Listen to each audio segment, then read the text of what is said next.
So the first tool we're going to explore today is the width tool. It's right here.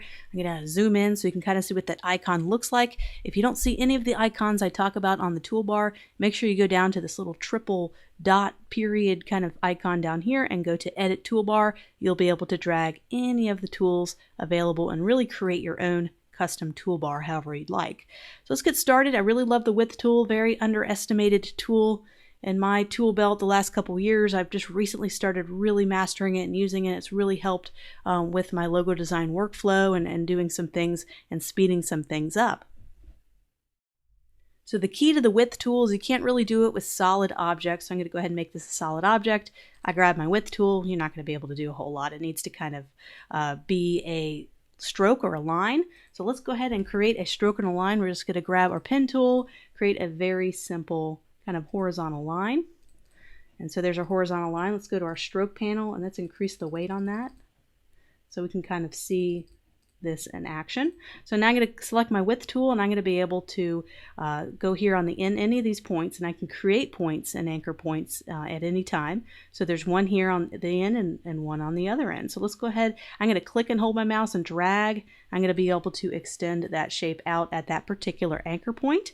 And then I can also go down here and extend that one out even further. So you can see kind of the multitude of shapes you can create with this when it comes to logo development and design. So at any point I can click along here and create an additional anchor point. So I can click here, kind of drag, and I can kind of make that a curve.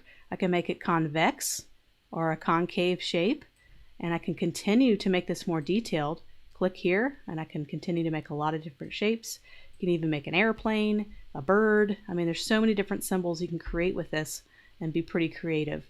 You can also, there's no limit to how many anchor points you can have, so you can make it as detailed as possible. You could, of course, take your shape and flip it, go ahead and reflect this, or you can flip it horizontally. So I'm just going to go to Object, Transform. I'm just going to rotate. I'm going to be doing that a lot in the class. Let's go ahead and rotate it by 90 degrees. And you can see how I've got like a little vase shape going on here. You can also change the end caps as well. I'm going to go down here to Stroke, and I'm just going to put a nice round cap on there. So that kind of rounded the caps of my line. So that you can see all these really interesting weird shapes you can create. But you can see how that can be powerful with doing symbols and different logo designs. So at any point, if I'm happy with a shape, right now it's just a line. It has not been, the object has not been expanded, or the path has not been outlined yet. So we're going to do that next.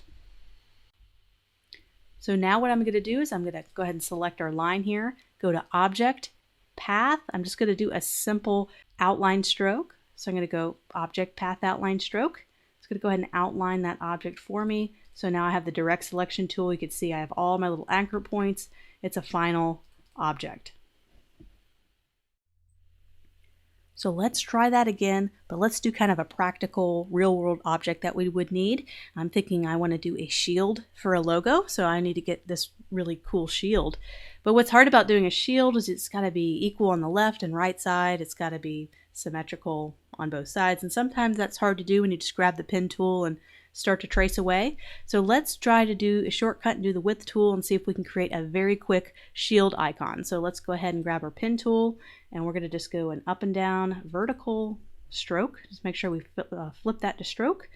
Grab my width tool and let's create a shield graphic. Let's make sure it's even, the top and the bottom.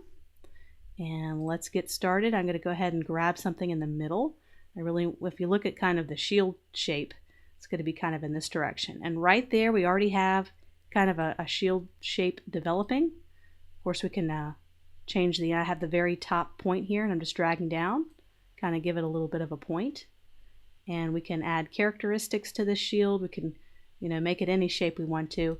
If we don't like what we just did, a little shortcut, Command Z, go back in time. I'm going to be using that a lot throughout this class, little Command Z shortcut. So you can see how you can create really cool shields, emblems, all that kind of thing. So I'm going to go ahead and tweak this a little bit. And there I am. I have my little shield logo. I'm going to go to Path, and I'm going to outline the stroke. So Object, Path, Outline, Stroke. And there I go. I have a perfectly symmetrical object I'm able to do a shield with. So another thing you can do with the width tool is you can play around with anything that's a path or a stroke. So I'm going to go ahead and get the ellipse tool. I'm just going to hold down shift and make a perfect circle. And I'm going to flip it to a stroke. And now I can grab the width tool and I can be able to pull on any of these points to thicken the stroke around the circle. So I'm going to go ahead and click on this and drag. And you can see I can make kind of a neat logo symbol with this. You can have different weights and thickness all throughout the object here. So just right there kind of created a really interesting shape. Let's go ahead and try that with, you could do it with anything. You could do star, you could do a wavy line.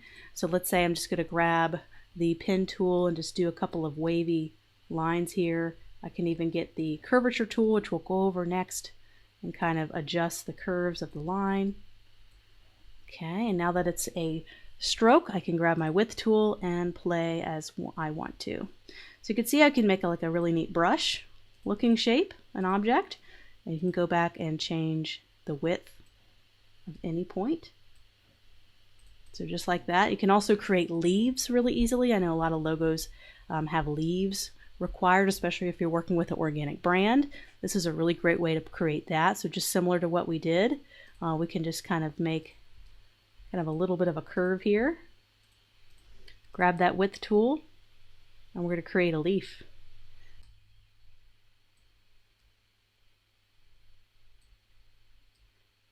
And just like that, we have a nice leaf shape. We can go to path, outline, stroke, and we can fine tune it. So path, outline, stroke, and now we have access to all the different anchor points. For those that are already familiar with the curvature tool, great, you're one step ahead of the game. With this class, I do recommend you having a little bit of pen tool knowledge and you're kind of comfortable with creating things with the pen tool and kind of creating curves. But what's great about creating curves with the curvature tool is that's what it's meant for. It's a lot easier to create more rounded, circular shaped curves with the curvature tool than it is with just using the pen tool. So for an example, for a pen tool, I just want to create a circle. I'm going to start it at the top. I'm going to try to do 45-degree angles. I'm going to try to get this circle to look good. Just clicking and holding just like you would with the pen tool. And then I'd have to go back with the direct selection tool and make a bunch of edits. And you can see how long that's taking me to create a nice, just smooth shape. So let's say I do it with just the curvature tool. I'm just going to go ahead and click here, click across the way, click up at the middle, push up. And then I can click down here and just look how nice that is. I just have to kind of edit a little bit, but it's so much easier to make these kind of perfectly round shapes. And in logo design, it's incredibly important to be able to have accurate, nice, smooth curves. So I'm going to be using this tool a lot in the class. So just practice with that curvature tool. And as we start to work on logos throughout the class, you can kind of see how I utilize this tool, and I'll kind of stop and kind of mention that I do use the curvature tool a lot more than the pen tool in some cases to kind of get those nice, smoother, much more natural looking rounded edges. So the next tool we're going to go over is the offset path tool, and if you haven't really played around with offset path, you can kind of see its power here in a minute.